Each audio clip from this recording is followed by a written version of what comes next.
नमस्कार, मैं हूं रविंद्र जैन और आप देखना शुरू कर चुके हैं सबकी खबर। आज मैं भोपाल में नहीं हूं, मैं आगरा में हूं और आगरा के एक होटल से ही एक खबर है जो आपसे शेयर करना चाहता हूं। दरअसल मध्य प्रदेश में डॉक्टर मोहन यादव की सरकार ने एक बड़ा डिसीजन कर लिया। उन्होंने तमाम सारे ऐसे राजनेता जो शिवराज सिंह जी चौहान ने उन्हें राज्य मंत्री और कैबिनेट मंत्री का दर्जा देके विभिन्न नगर निगमों में और प्राधिकरणों में नियुक्त किया था, उन सबको एक झटके में उन्होंने हटा दिया है। शायद दिल्ली से अनुमति मिली होगी और इसके बाद में उन सबको हटाया है।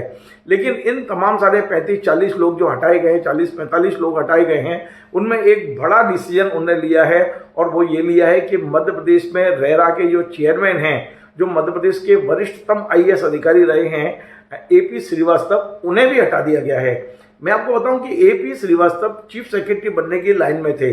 शिवराज सिंह जी चौहान किसी कारण उन्हें चीफ सेक्रेटरी नहीं बना पाए थे, तो ये कहा गया था कि एपी श्रीवास्तव को रिटायरमेंट के बाद रेरा का चेयरमैन बनाया गया। 2021 में एपी श्रीवास्तव रेरा के चेयरमैन बनाए गए और उनको 5 साल का कार्यकाल दिया गया। यानी यदि वे पद पर काम करें तो 2026 तक लगातार काम करते। लेकिन कल डॉक्टर मोहन यादव की सरकार ने अचानक एपी श्रीवास्तव को हटा दिया है। अब मैं ये खबर इसलिए बना रहा हूं कि मध्य प्रदेश के आईएएस अधिकारियों को कुछ विचार करना चाहिए।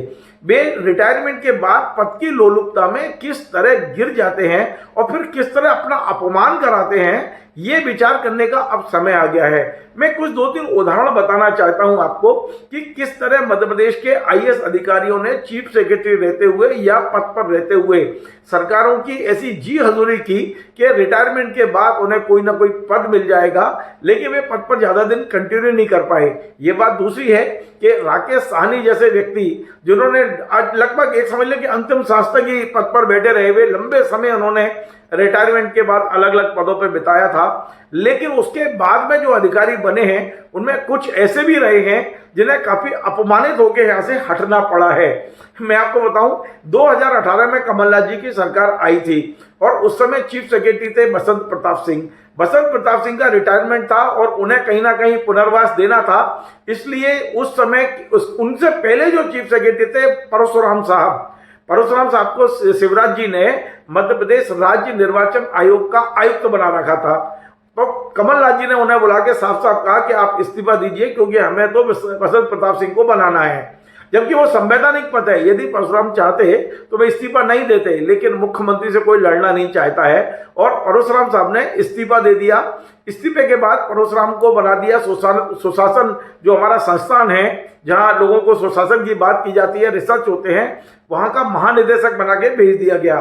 तो परशुराम को राज्य निर्वाचन आयोग में पूरा कार्यकाल नहीं करने दिया गया, उन्हें वहां भेज दिया गया और उनकी जगह बसंत प्रताप सिंह को राज्य निर्वाचन आयोग का आयुक्त बना दिया गया। एक और घटना उसी समय हुई थी कि शिवराज सिंह चौहान ने पद छोड़ने से पहले 2018 में पद छोड़ने से पहले पूर्व मुख्य सचिव एंटनी डीसा को रेरा का चेयरमैन बनाया था। लेकिन जैसे ही कमलनाथ जी की सरकार आई, डीसा साहब का रुख चेंज हो गया। उन्होंने शिवराज जी की बजाय कमलनाथ जी को पकड़ लिया, कमलनाथ जी के आगू से सलाहकार बन गए वो। तो हुआ यह कि जैसे ही मार्च 2020 में कमलनाथ की सरकार गिरी और शिवराज सिंह की सरकार बनी, तो शिवराज सिंह जी ने 2 बड़े डिसीजन लिए।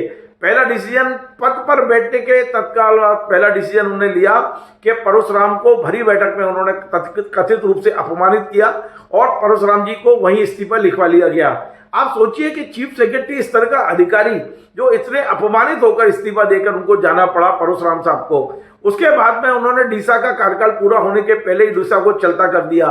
डीसा जी भोपाल के बजाय सीधे गोवा की फ्लाइट पकड़कर निकल लिए भोपाल से, तो डीसा का भी एक तरह से अपमान हुआ। इसके बाद मैं बात कर रहा हूं अब एपी श्रीवास्तव साहब की। एपी श्रीवास्तव का कार्यकाल अभी 2 साल से ज्यादा बाकी था, लेकिन उन्हें अब हटा दिया गया है और अब उनकी जगह नियुक्ति क्या होगी, कब होगी, किसकी होगी, ये नहीं पता है। लेकिन एपी श्रीवास्तव को कार्यकाल पूरा करने से पहले हटा दिया गया है। इसमें मैं मोहन यादव जी की गलती इसलिए नहीं मानता हूं कि एपी श्रीवास्तव की कार्यशैली को लेकर रेरा में सबसे ज्यादा असंतोष था। तमाम बिल्डर शिकायत कर रहे थे, वो काम के नाम पर लोगों को परेशान ज्यादा कर रहे थे, इस तरह की शिकायतें थी। मेरा रेरा से कभी वास्ता नहीं पड़ा है, लेकिन जिनका वास्ता पड़ता है वो बताते हैं कि एपी श्रीवास्तव के समय वहां अहंकार चरम पर था। वो बिल्डर्स को काफी परेशान किया करते थे। इस तरह की खबरें लगातार वहां से आ रही थी। लेकिन आज एक सबसे बड़ी खबर यह है कि चीफ सेक्रेटरी स्तर के एक और अधिकारी को चलता कर दिया गया है। मैं इसी खबर में एक और खबर जोड़ना चाहता हूं कि मध्य प्रदेश कैडर के चीफ सेक्रेटरी स्तर के अधिकारियों का दिल्ली में भी धीरे धीरे अपमान होता जा रहा है। आप देखिए, पिछले यदि हम बात करें नरेंद्र मोदी सरकार की, तो हमारे कम से कम 4 अधिकारी ऐसे हैं जो चीफ सेक्रेटरी स्तर के थे, उनको या तो डिमोट किया गया या उनको वहां से एक तरफा रिलीव करके भगा दिया गया। मैं आपको बात करता हूं राघव चंद्रा जी की, जो NHAI में सचिव थे, मतलब राष्ट्रीय सड़क परिवहन विभाग में सचिव थे।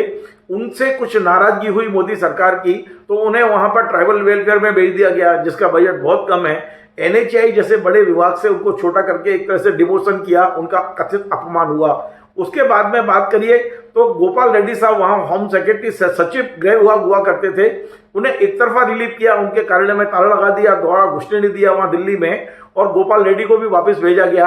हम तीसरी बात करते हैं राधेश्याम जी जोलानिया।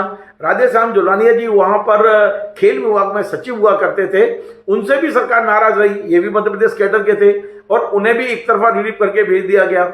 और अभी आपने देखा कि जल मार्ग प्राधिकरण के जो वहां चेयरमैन थे, मध्य प्रदेश के बड़े सीनियर, मध्य प्रदेश के कह सकते हैं आप सबसे वरिष्ठ IAS अधिकारी, वो संजय बंदोपाध्याय साहब, उन्हें भी अभी पिछले 2-1.5 महीने पहले उनको भी एक तरफा रिलीव करके मध्य प्रदेश भेज दिया गया है।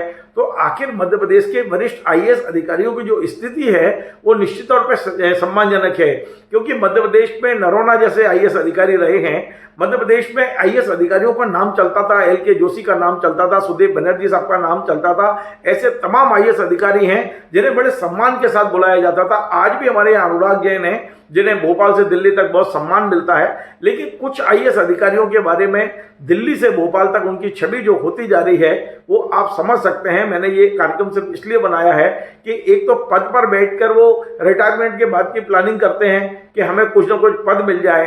35 साल की नौकरी का संतोष नहीं रहता, लेकिन अगले 35 महीने हमारे अच्छे कटें, इसकी चिंता में लग जाते हैं। और इसी तरह अपमान होता है, डीसा का अपमान हुआ, परशुराम जी का अपमान हुआ, अभी आपके देख रहे हैं AP सिंह का को भगा दिया गया। तो ये जो अपमान झेल रहे हैं, तो क्यों नहीं अधिकारी अपने समय से रिटायरमेंट की प्लानिंग करते हैं। ये तमाम चीजों को अब IAS अधिकारियों को सोचना चाहिए, विचार करना चाहिए। 30-35 साल आपको मिले हैं, उससे संतुष्ट होना चाहिए। और जो अधिकारी हमारे दिल्ली जा रहे हैं या दिल्ली डेपुटेशन पे हैं, उन्हें भी नए सिरे से विचार करना चाहिए कि क्या कारण है कि केंद्र सरकार आपको एक तरफा रिलीव करके मध्य प्रदेश वापस भेज देती है। इन तमाम सारे मुद्दों पे मध्य प्रदेश में अब IAS लॉबी को विचार जरूर करना चाहिए। आपको हमारा ये कार्यक्रम पसंद आए, इसे शेयर करें, लाइक करें, कमेंट करें, और आपसे बार बार निवेदन है हमारे इस चैनल को सब्सक्राइब अवश्य करें। धन्यवाद।